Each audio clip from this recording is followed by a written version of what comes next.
Hi, welcome back. It is day 15 of our summer novel project, and it's been a minute. I didn't work on the project at all over the weekend, and I actually didn't write any on Monday yesterday either. I spent a long time working on the outline, and that's not true. I actually did write a little bit of a scene I didn't intend to write, and I did time lapse. I did a small time lapse of that as well. But it's been tough to work on the novel the past few days. After the first week, I had a lot of ideas over the weekend and a lot of energy building up. But after this past weekend, I didn't really think about the story at all over the weekend. And when I did, it was not in a positive context. Having the first big wave, I guess, of self sabotaging feelings. I was worried about that over the weekend and thinking about the project and feeling unmotivated. And then remembered that is literally just part of the process. There might be problems with this novel, and at the moment, I feel like there are sort of key structural and character relationship problems that make the whole thing feel moot. But I would probably feel that way about any first draft, even if it were absolutely excellent, unimpeachable writing, which it is not. And so I know I can't trust that feeling, and I know I just need to push through and keep writing on the draft anyway. And most importantly, on a project like this, you can't let squirrely day to day emotions about the project guide everything that you're doing. Otherwise, at least in my case, I would never finish a project. So we're gonna keep going. I will not be surprised if this is the hardest writing session yet. Today we're going to pick up with that big scene that I referenced at the end of last week. One thing I'm also trying to plan on kind of a macro level when I was working on the outline yesterday is now that we're 30% of the way to 50,000 words, I'm trying to, with as much clarity as I can, predict where in the outline we're going to end up at 50,000 words, because it won't be the end of the novel.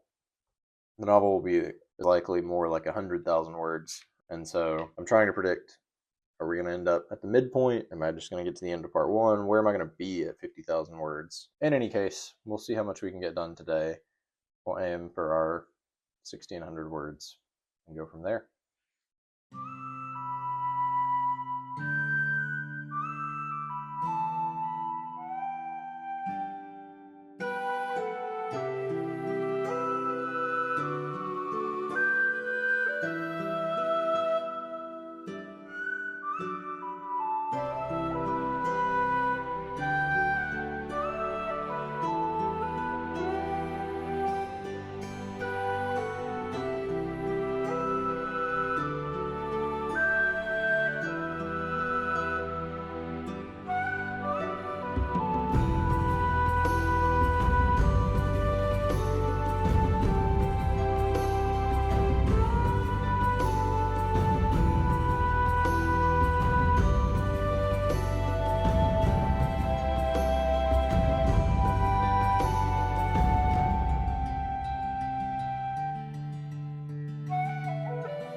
All right.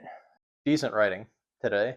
When I was writing at my desktop, I started the scene that I alluded to last week, the one that I felt like I had teed up perfectly that I was going to be able to just leap into, and just literally couldn't start it.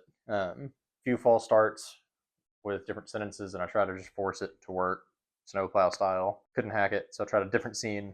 Same thing there, where I just felt like I was like the rails were not aligned, and so I dove into a third and different scene that I had not planned on writing.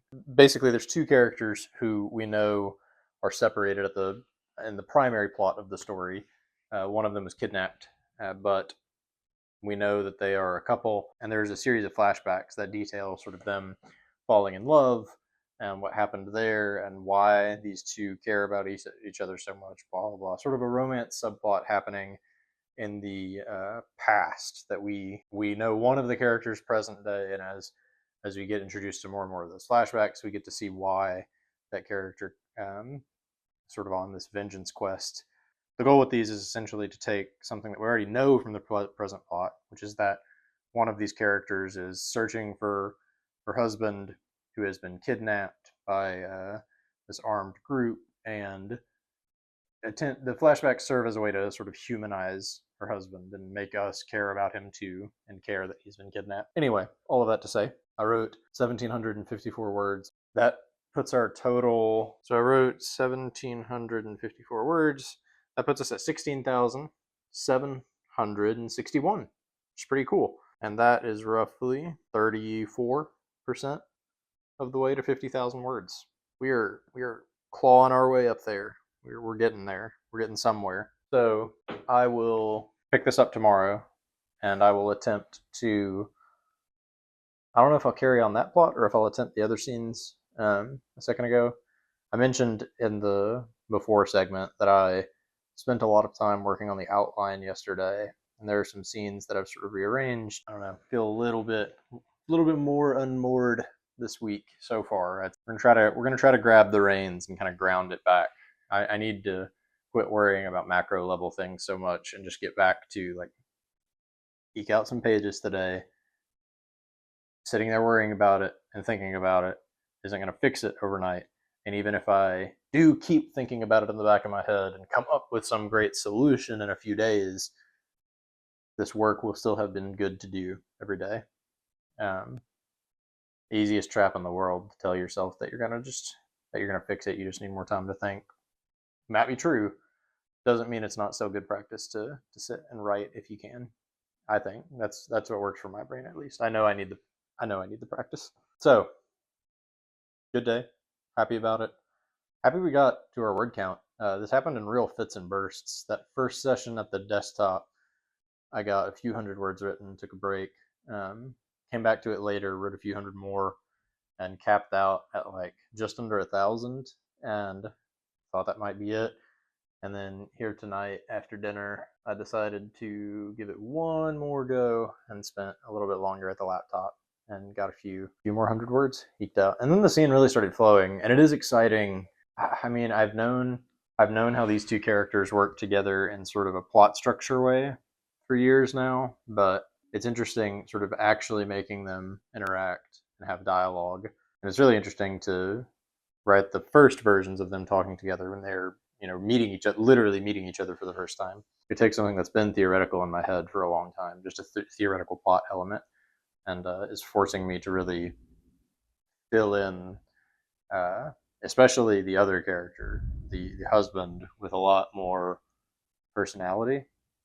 And this is that discovery element of like, I have a clear idea in my mind of how she feels about him and the effect that he has on her, and vice versa. And I have a clear idea of like loosely like what his sort of set of values are and how that reflects hers. And like, all that being said, even though I know that I've always known this character as a catalyst for her, it's very different to sit down and write pages and hear them talk and sort of do that sort of induced schizophrenia thing of like inventing two people talking together, and you discover a lot as you write dialogue and just see like, oh, like I know my protagonist really well. I know what she would say.